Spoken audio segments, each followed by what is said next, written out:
Female reproductive system located होता है pelvic reason में, जिसको हमने दो पार्ट्स में डिवाइड किया है, primary reproductive organ and secondary reproductive organ. Primary reproductive organs में आती हैं ओवरीज जो कि पेयर्ड होती हैं। सेकेंडरी रिप्रोडक्टिव ऑर्गन्स में आती हैं accessory ducts and external genitalia. Accessory ducts में 4 डक्ट्स इंक्लूडेड हैं, fallopian tube, uterus, cervix and vagina. सबसे पहले हम डिस्कस करते हैं primary sex organ that is ovaries. तो ओवरीज के दो फंक्शन होते हैं, एक तो ये फीमेल गैमेट दैट इज ओवा और एग प्रोड्यूस करती हैं, इसके अलावा स्टेरॉइड हार्मोन्स भी रिलीज करती हैं। लोअर एब्डोमेन में दोनों साइड एक एक ओवरी प्रेजेंट होती है जो कि पेल्विक वॉल और यूट्रस से लिगामेंट्स के थ्रू अटैच होती है। ओवरी की लेंथ होती है 2 to 4 सेंटीमीटर। और अगर हम इसका इंटरनल स्ट्रक्चर देखें तो ये दो पार्ट्स में डिवाइडेड है, epithelium and ovarian stroma. Epithelium में होते हैं डेवलपिंग फॉलिकल सेल्स और ओवेरियन स्ट्रोमा को हमने फिर से दो पार्ट्स में डिवाइड किया है, कॉर्टेक्स, आउटर रीजन में कॉर्टेक्स प्रेजेंट होता है और इनर रीजन में मेडुला प्रेजेंट होता है। Second part of the female reproductive system is accessory ducts, जिसमें हमारी सबसे पहले आती है ओविडक्ट और फैलोपियन ट्यूब, जो कि 10 to 12 सेंटीमीटर लॉन्ग होती है और यूट्रस के दोनों साइड प्रेजेंट होती है near the kidney.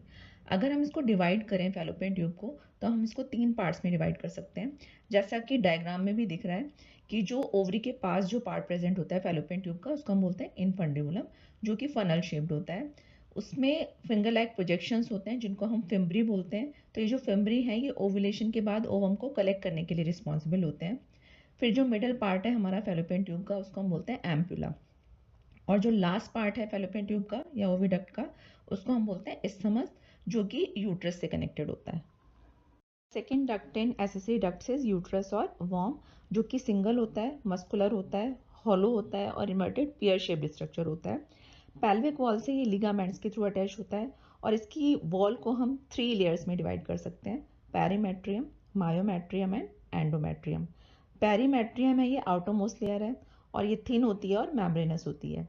Myometrium middle layer है जो कि थिक लेयर है और इसमें स्मूथ मसल्स प्रेजेंट होती हैं। और पार्ट यूरिशन और डिलीवरी के टाइम पे इसमें स्ट्रॉन्ग कॉन्ट्रेक्शंस होते हैं जो कि फीटस के एक्सपल्शन के लिए रिस्पॉन्सिबल होते हैं।